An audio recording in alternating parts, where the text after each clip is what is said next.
So I want to talk a little bit about business divorces, and then there's a case I have that's actually an LCA referral that brought up this issue for me in covenant of good faith and fair dealing that I wanted to share with you because I don't know if you're experienced, in either filing cases or defending cases. When I saw that claim, I was like, they've got nothing.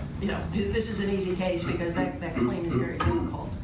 And the business divorce cases, before that term was coined, I used to say, I do business litigation. I didn't think I practiced family law, but it does feel that way because there's so much emotion in it, and a lot of times it's factions of family. But a lot of times they're not, but it's the reason that Ted was describing earlier. They don't think about it at the front end. Like, you don't think about your arbitration clause, but you don't think about your exit strategy. So most of these disputes come up in either an LLC or an LP because it's contract driven.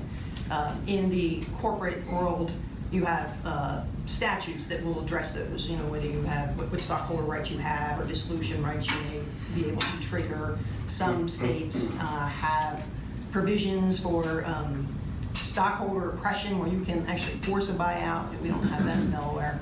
So most of the case law is developing in this area in the LLC area. They're very popular because you can say, I want to get a business. Everybody says do an LLC, so they find the stock form and they put it in there and they all sign. They go their happy way until they're not getting along. So that's how the disputes kind of arise typically. And so the particular case that this came up for me in recently, my client was the minority equity holder and didn't have the bargaining power at the table in the beginning for certain reasons. The agreement is what it was by the time obviously it got to me. And so the other side exercised the right to redeem his units, and it's a zero value. The agreement gave the other side full discretion to the units would be vested over time, and you had to meet metrics, and the metrics were met. That was up to the manager's discretion.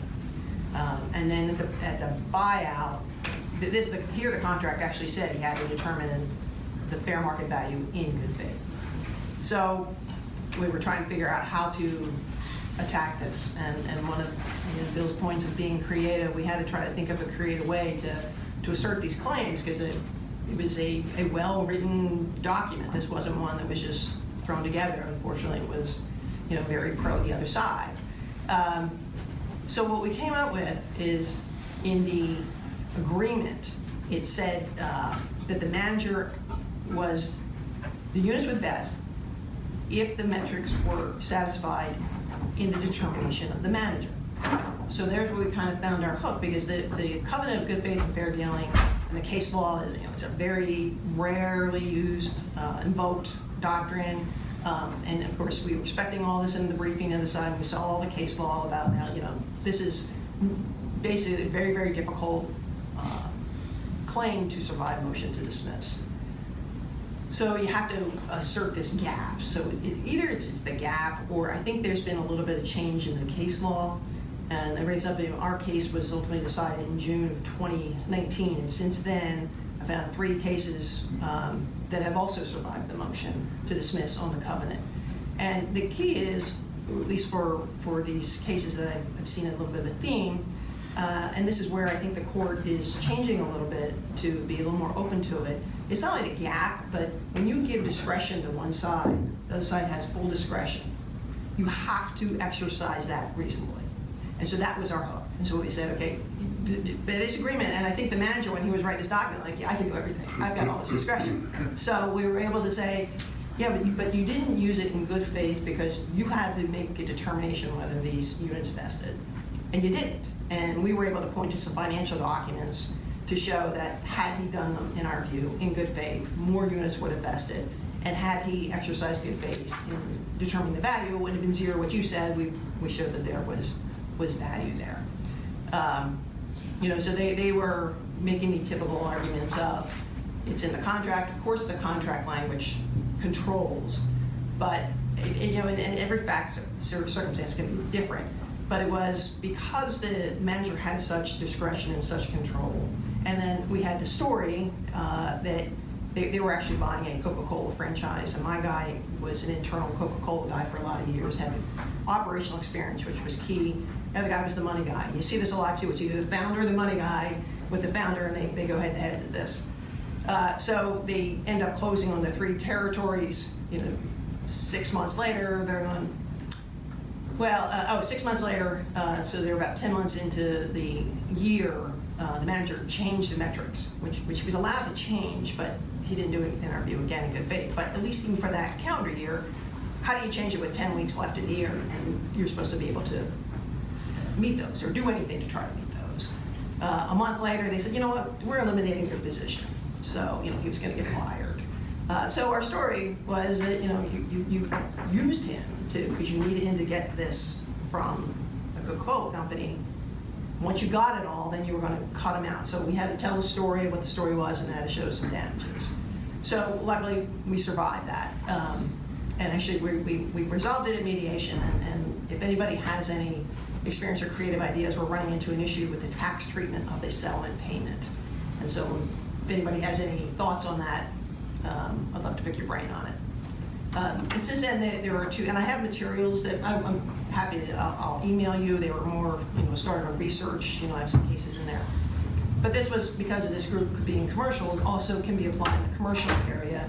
There's a case last fall in our Complex Commercial Division where it was applied, and this is just a commercial contract. They were a seller and buyer of mobile devices. So it was PCS, wireless, I forget the name of the other company right now. And so they end up, in their contract, they had a provision that for 60 days after the later of termination or all the payments were made to Brightstar, that's what it's Brightstar, you couldn't solicit from these resellers that they were using during the contract. So they had a breach of contract case having to do with payments.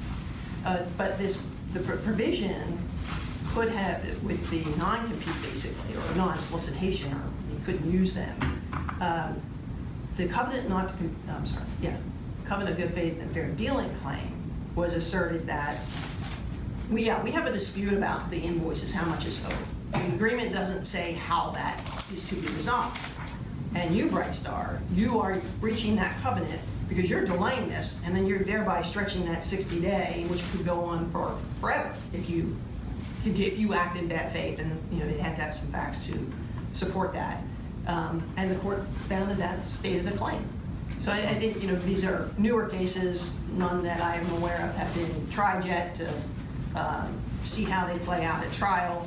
In the business divorce area, many of my cases I find, and I think it's true pretty much across the board, they get resolved. In the beginning, it's that fight of, I just want to go after them, I don't care what it takes, and then they start to see the bills, and then they start to see that, a lot of them, if you get to the point where you're going to dissolve it, you're going to appoint a third party, whether it be a trustee, receiver, litigator, custodian, they take control of the claims of the company, and that sometimes gets them because, I'm sure, you guys probably don't have to, my clients do everything right, so they have no concern if someone else is going to be taking over those claims. But, they're both asserting these breach of fiduciary duty claims against each other, and you say, you know what, I know you're right, I mean, we think you're right, but the trustee's they're gonna look at it, and if there are facts, then they could potentially come after you, and that could backfire. And ultimately, you work out, be creative, the solution will get resolved.